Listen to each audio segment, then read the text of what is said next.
अगर आप अपनी हीलिंग जर्नी में हैं और खुद को हील करना चाहते हैं, या फिर आप ये जानना चाहते हैं आपके सबकॉन्शियस में क्या है, ये जानना चाहते हैं कि ऐसा कौन सा पार्ट है जो कि अनहील्ड है जिसको आपको हील करना है, तो जेलेसी ना एक परफेक्ट टूल है ये जानने का कि कौन सा पार्ट है जहाँ पर अभी तक मैंने कोई भी हीलिंग नहीं करी है। Hi guys, thank you for stopping by. Thank you for stepping into your own healing process because we human being, we cooperate, we co-regulate and co-create with each other. अपना inner work करते हुए जाएं क्योंकि हमारे inner work का इस humanity पर effect पड़ता है because we all are connected. तो चलिए स्टार्ट करते हैं आज का वीडियो। आज का वीडियो है ऑन जेलेसी। कैसे जेलेसी एक बहुत इंपॉर्टेंट टूल है खुद को हील करने का, अपने शैडोज को इंटीग्रेट करने का। तो होता क्या है कि with the passage of time since childhood हमारे अंदर ना बहुत सारे चेंजेस होते हैं, हम बहुत सारी चीज़ों को परसीव करते हैं, बहुत सारी ऐसी चीज़ें हमारे साथ होती हैं जो बिल्कुल भी अच्छी नहीं होती हैं। तो बहुत सारे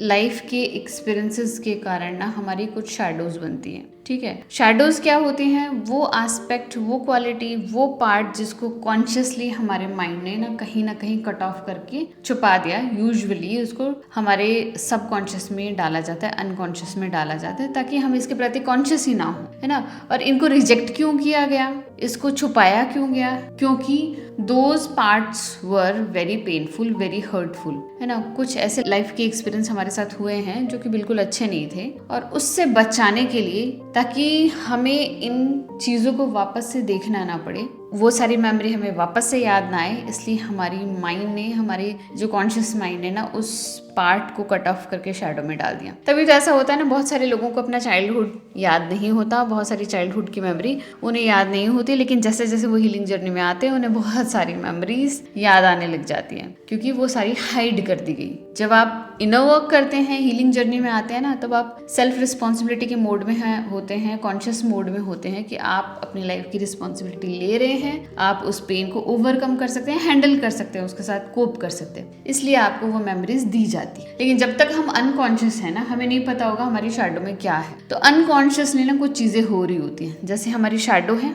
ठीक है, हमारे अंदर हमारी शैडो है, और ये जो है मेरा ईगो माइंड है, ठीक है। हमारा ईगो माइंड कॉन्स्टेंटली हमारी शैडो को प्रोटेक्ट करता रहता है, लेकिन हमारा काम इस धरती पर आकर हमारी शैडो बनाना और छुपाना नहीं है। हमारा काम है खुद को हील करना है, खुद को एलिवेट करना है ना, खुद को एक्सपैंड करना है, कॉन्शियसनेस को बढ़ाना है, कुछ छुपाना नहीं है। कॉन्स्ट्रिक्ट होना हमारा काम नहीं है, खुद को अप लेवल करना हमारा काम है ताकि हमारी कॉन्शियसनेस और ज्यादा बढ़े, ग्रो करे, ठीक है। तो होता क्या है, बार बार बहुत सारे ट्रिगर्स के थ्रू ऐसी अपॉर्चुनिटी हमें दी जाती है कि हम उस शैडो को देखें, उस पार्ट को हील करें, लेकिन हमारा ईगो माइंड नहीं चाहता कि हम इन शैडोज को देखें। फर्स्ट पॉइंट इज क्योंकि वो बहुत हर्टफुल थी, पेनफुल थी, इसीलिए उन पार्ट्स को रिजेक्ट किया गया है। सेकेंड पॉइंट इज ईगो को ऐसा लगता है कि अगर ये अभी तैयार नहीं है, she is not ready to take her responsibility, self responsibility to heal, उसके पास ऐसी कोई कैपेसिटी नहीं है, ऐसा कोई स्किल नहीं है जिससे वो खुद को रेगुलेट कर पाएगी।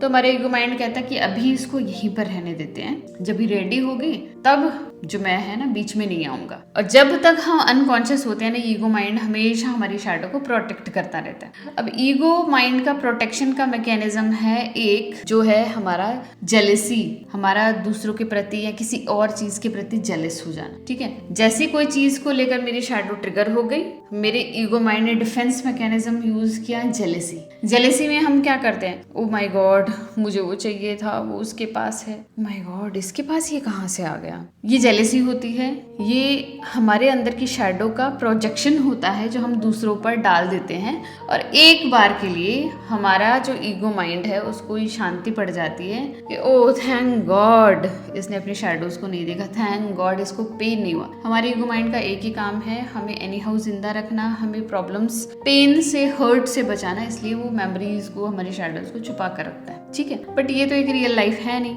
आज आप इस चैनल पे हो तो यू आर कॉन्शियस बीइंग, तो आपको ये पता है है कि अगर हम ट्रिगर हो रहे हैं तो ऐसा कुछ है हमारे अंदर स्टिल जो अनहील्ड है। तो जब भी आप जेलस हो रहे हो किसी चीज को लेकर, आपकी एक शैडो प्रोजेक्ट हो रही है दूसरों के ऊपर। शैडो में क्या है? शैडो में है आपकी अनफुलफिल्ड डिजायर। अगर आप किसी चीज को लेकर जेलस हो रहे हैं उस टाइम आपको ये समझना है आपकी शैडो में है एक अनफुलफिल्ड डिजायर, वो डिजायर जो कभी फुलफिल नहीं हुई। और ये फुलफिल क्यों नहीं हुई ये जानना बहुत जरूरी है। पहला अनमेट डिजायर थी, वो बचपन में हमें एक डिजायर थी कि ना मुझे अपने पेरेंट्स से कनेक्शन मिले, मुझे उनका प्यार मिले, मेरे साथ वो बैठे, मुझे अप्रिशिएट करें, मुझे फीड करें, मुझे नर्चर करें। तो ये जो हमारी नीड्स थी जो बचपन में पूरी नहीं हुई ना, ये अनमेट नीड बन जाती है। और जब आप बड़े हो जाते हैं ना तो जो नीड्स आपकी पूरी नहीं हुई थी ना वो आपको वापस से रिफ्लेक्ट होती हैं और आप उन चीज़ों को लेकर ट्रिगर हो जाते हैं, आप जेलस हो जाते हैं। फॉर एग्जाम्पल, अगर मुझे अपने पापा से बहुत डीपर कनेक्शन चाहिए था और वो नीड मेरी फुलफिल नहीं हुई, उन्होंने कभी भी वो कनेक्शन दिखाया ही नहीं, उतना प्यार दिखाया ही नहीं, because he was a strong male, क्योंकि वो एक डिफेंस में थे, he was a strong male. तो उन्होंने कभी वो पार्ट अपना दिखाया ही नहीं, इमोशनल पार्ट। तो जब भी मैं एक फादर और एक डॉटर की वीडियो देखती थी या फिर कभी भी हाथ पकड़े हुए देखती थी या फिर एक दूसरे के साथ बहुत क्लोज आते हुए देखती थी ना, तो I used to feel very jealous कि मतलब ये कैसे कर लेते हैं यार, ऐसा नहीं करना चाहिए इनको, या फिर मैं क्यों नहीं कर पाती, मेरे पापा ने ऐसा क्यों नहीं किया। तो ये एक डिफेंस मैकेनिज्म है, जब आपकी नीड्स फुलफिल नहीं होती वो आपको रिफ्लेक्ट होती है और आप जेलस होते हैं। सेकेंड चीज़ इज़ आपकी प्रोग्रामिंग। जब आपकी प्रोग्रामिंग हो जाती है सही और गलत में, क्योंकि सोसाइटी, फैमिली सब कुछ हमें सिखाता है ये सही है, ये गलत है, ये अच्छा है और ये बुरा है, ये तुम्हें करना चाहिए और ये तुम्हें नहीं करना चाहिए। तो इस तरीके से जो एक ही क्वालिटी के दो भाग हो जाते हैं, अच्छा और बुरा। तो जो बुरा वाला पार्ट है ना वो सारा शैडो में चला जाता है, क्योंकि हमारा ईगो माइंड क्या कहता है, जो बुरा है वो मत करो नहीं तो लोग आपको फेवर नहीं करेंगे, जो बुरा है वो मत करो नहीं तो लोग आपको शेम गिल्ट फील कराएंगे। तो वो जो बुरा पार्ट है जिसको हमारा फैमिली, सोसाइटी, हमारा समाज ये कहता है गलत है, चाहे वो गलत ना हो, नेगेटिव ना हो, लेकिन फिर भी अगर वो ये कहता है ये सही नहीं है, तो ये सारा पार्ट हमारे शैडो में चला जाता है। और जब हम बड़े होते हैं यही चीज़ वापस से ट्रिगर होती है और हम जेलस होते हैं। एग्जाम्पल, अब आर्टिस्टिक होना कहाँ से बुरा है भाई, लेकिन एक परिवार में कहा जा रहा है कि आर्टिस्टिक नहीं बनना तुम्हें, ये बुरा है क्योंकि इससे तुम कमा नहीं पाओगे, ये वो, पढ़ाई करना अच्छा है। तो आर्टिस्टिक होना चला गया शैडो में। लेकिन जब आप बड़े हो जाते हो, आप एक अच्छी भली जॉब लग जाते हो, अंदर से ना कुछ चीज़ें आपको खाने लग जाती हैं और आपको उस जॉब में ना कोई मज़ा नहीं आता, क्योंकि वो अंदर से वो स्पार्क जो है ना उस जॉब के प्रति है ही नहीं। तो जब भी आप एक आर्टिस्टिक इंसान को देखोगे ना तो आप बहुत ज़्यादा अप्रिशिएट करोगे उनको, या फिर अगर आपके बस की बात नहीं है ना तो आप उसको लेकर जेलस हो जाओगे, यार ये कैसे कर लेता है, मैं क्यों नहीं कर पाई, उसके पास है, मेरे पास क्यों नहीं है। तो आर्टिस्टिक होना सही और गलत नहीं है। आपकी फैमिली, सोसाइटी ने आपको क्या बताया, सिखाया बचपन से, ये गलत है, तो आपकी वो शैडो बन गई। ठीक है, ये आर्टिस्टिक होने का एग्जाम्पल मैं इसलिए देती हूँ क्योंकि मेरे खुद की लाइफ का एग्जाम्पल है। टिल 10th ना मैं बहुत अच्छी ड्राइंग, पेंटिंग करती थी, जिसके लिए ना मुझे बहुत सारे अवार्ड्स, प्राइजेस मिलते थे। इंटर स्कूल कॉम्पिटिशन्स में भी मैं पार्ट लेती थी, मुझे बहुत अप्रिशिएट किया जाता था। न्यूज़पेपर्स के कॉम्पिटिशन्स में मैं पार्टिसिपेट करती थी, मैं हमेशा विन करती थी, फुल डिस्ट्रिक्ट में मैं टॉप करती थी हमेशा। लेकिन with the passage of time मुझे सिखाया गया कि इससे आपको कुछ नहीं मिलेगा, करियर बनाने के लिए आपको पढ़ना पड़ेगा, ये वो। तो मैंने उस चीज़ को छोड़ दिया था। लेकिन जैसे जैसे मैंने करियर ऑप्ट कर लिया, मुझे एक जॉब मिल गई, तो समवेयर वो चीज़ मुझे खाती रही कि मैं क्यों नहीं कर पा रही। लेकिन सही बात बताऊँ, लाइफ आपको हमेशा अपॉर्चुनिटी देगी। जब मेरे बच्चे हुए, वो स्कूल जाते हैं एंड वो हर रोज़ आर्ट एंड क्राफ्ट का कुछ ना कुछ काम लेकर आते हैं, मैं बहुत दिल से उनकी हेल्प करती हूँ और मैं अपनी नीड्स को ना मीट करती हूँ। भले मुझे कितना ही टाइम मिले, 15-20 मिनट, आधा घंटा, लेकिन मैं उस आर्ट को बनाती हूँ, अपने बच्चों को दिखाती हूँ। नॉट बिकॉज कि उन्हें ज़रूरत है, बिकॉज कि मुझे ज़रूरत है। तो लाइफ आपको हमेशा अपॉर्चुनिटी देती रहेगी। तो ये बात हुई प्रोग्रामिंग की, जब हमें हमारी सोसाइटी, फैमिली बताती है गलत है, गलत होते वो शैडो में चला गया।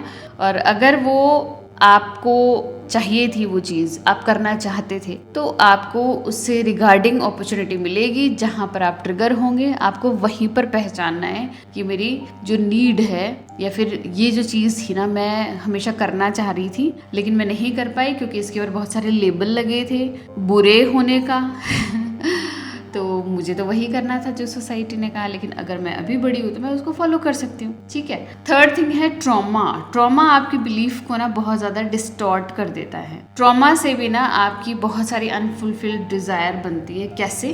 फॉर एग्जाम्पल आप छोटे हो और एक मेल है जिसने ना बहुत मिसबिहेव किया, जिसने ना आपको बहुत बुरा लगा अंदर से, यू वर डिवास्टेटेड एंड अंदर से आप एकदम टूट गए कि उस इंसान ने ऐसा कर दिया है ना मेरे साथ। आपका एक बिलीफ बन जाएगा कि मेल्स आर नॉट गुड। ठीक है, एक परसेप्शन क्रिएट हो गया कि मेल्स आर नॉट गुड, वो कुछ भी कर देते हैं जब हम निहत्थे होते हैं या फिर छोटे होते हैं, हेल्पलेस होते हैं। ठीक है, तो ये बिलीफ हमेशा आपकी लाइफ में रहेगा और जब आप बड़े हो जाओगे, जब आप कनेक्शन चाहोगे एक मेल से, आप नहीं कर पाओगे कि डीप डाउन आपके अंदर ये है कि मेल्स आर नॉट गुड। ठीक है, आप चाहते हो कनेक्ट होना लेकिन आप नहीं हो पाओगे क्योंकि शैडो प्ले कर रही है मेल्स आर नॉट गुड। ठीक है, तो ये जो एक कनेक्शन की नीड थी ना आपकी, वो उसी टाइम ख़त्म हो गई जब आपके साथ वो ट्रॉमा हुआ था, क्योंकि वहाँ पर आपका बिलीफ बन गया था मेल्स आर नॉट गुड। जो मेल गुड होने का, जो कनेक्ट होने वाला एस्पेक्ट था ना, वो आपका शैडो में चला गया। तो आप बड़े हो जाओगे और जब आप किसी मेल और फीमेल की रिलेशनशिप को देखोगे, यू विल फील जेलस। आपको लगेगा कि यार इतना इंटीमेट रिलेशनशिप कैसे हो सकता है, इतना सेफ रिलेशनशिप कैसे हो सकता है, क्योंकि somewhere deep down you are traumatised और उसकी वजह से आपने एक बिलीफ बनाया कि मेल्स आर नॉट गुड। तो ये जो 3 चीज़ें हैं ना, पहली चीज़ है अनमेट नीड, बचपन की नीड फुलफिल ना होना। दूसरा है सोसाइटी फैमिली की प्रोग्रामिंग, अच्छे और बुरे का कॉन्सेप्ट। तीसरी चीज़ है ट्रॉमा, ये आपकी अनफुलफिल्ड डिज़ायर्स बनाती है। तो आपको अभी ना वो क्या करना है, पहली बात तो आपको उन सर्कमस्टांसेस को, उन इवेंट्स को नोटिस करना है जब आप जेलस होते हैं। अब कब कब जेलस होते हैं आपको लिखना है कहीं पर। ठीक है, कौन कौन सी सिचुएशन थी जब आप जेलस होते हैं, किन किन चीज़ों को लेकर आप जेलस होते हैं, you have to write them down. Second चीज़ आपको ये करनी है कि वो जो चीज़ है जिसको लेकर आप जेलस हैं, वो चीज़ के ऊपर लेबल क्या लगा हुआ है, उसको लेकर आपको क्या लगता है कि आपको शेम लगता है, फियर लगता है आपको ऐसा नहीं करना चाहिए, या फिर आपको ऐसा लगता है कि आप इस चीज़ को फॉलो करेंगे तो आपको डांट पड़ेगी, या फिर समवेयर आपको ये लगता है कि गलत है ना। तो आपको इन लेबल्स को फाइंड आउट करना है कि उस चीज़ के पीछे मोटो क्या था शैडो बनने का। ठीक है, अगर वो शैडो बनी है, या तो वो डिज़ायर आपकी फुलफिल नहीं हुई है, या फिर आपको ट्रॉमा मिला है, या फिर उसके ऊपर बुरा होने का एक ब्लेम लगाया गया, टैग लगाया गया। ये आपको फाइंड आउट करना है कि वो एक सिंपल सी डिज़ायर थी, अनफुलफिल्ड आपकी रह गई, उसका रीज़न क्या है। फर्स्ट प्लेस पे जब तक हम रीज़न नहीं पता करेंगे ना कि वो आपकी शैडो बनी क्यों, तो शायद हम उस चीज़ को कभी एक्सेप्ट भी नहीं कर पाएंगे, उस डिज़ायर को कभी फुलफिल भी नहीं कर पाएंगे। ठीक है, पहला नोटिस योर ट्रिगर्स। सेकेंड, कौन सी चीज़ें हैं जो आपको ट्रिगर देती हैं। थर्ड थिंग कि उसके ऊपर क्या लेबल लगाया गया है, क्या कारण हो सकता है जिसकी वजह से वो आपकी अनफुलफिल्ड डिजायर बनी है ना। लास्ट में आपको क्या करना है, आपको रियलाइज कराना है खुद को कि you are grown up person, आप एक कॉन्शियस पर्सन हो। अब आप छोटे बच्चे नहीं रहे हो, जब आपके साथ वो ट्रॉमा हुआ था आप कोई छोटे बच्चे नहीं हो जहाँ पर आपको सिखा दिया कि बुरा है तो आप मान लोगे कि बुरा है। अब आप कोई छोटे बच्चे नहीं हो कि जहाँ पर आपकी नीड नहीं मीट हो रही है। You are a conscious personality, you are powerful, you are adult. अब आप अपनी लाइफ का चार्ज ले सकते हो, अब आप उन डिजायर्स को मीट कर सकते हो, जो चीजें आपके हाथ में हैं आप वो कर सकते हो। तो आपको खुद को रियलाइज कराना है यू आर अडल्ट नाउ,